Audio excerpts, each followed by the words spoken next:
Viete, aký je rozdiel medzi toaletnou vodou, parfémovanou vodou a parfémom?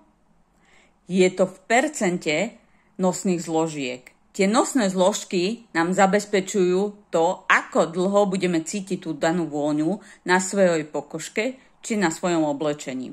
Samozrejme, najvyšší podiel majú parfémy.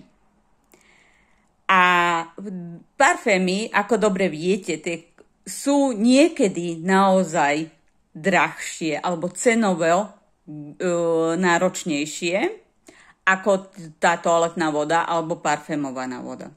Ale ďalší rozdiel je v tom, kde si tie parfémy kupujete. Ja kupujem pre seba a svojich najbližších parfémy v našom e-shope, takže vo vlastnom e-shope, kde zarobím aj ušetrím zároveň a mám kvalitné parfémy za úžasné ceny.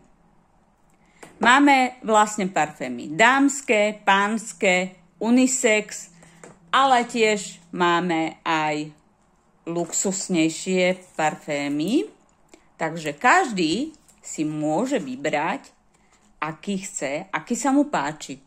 Čo by na to? Aj vy by ste chceli takýto parfém?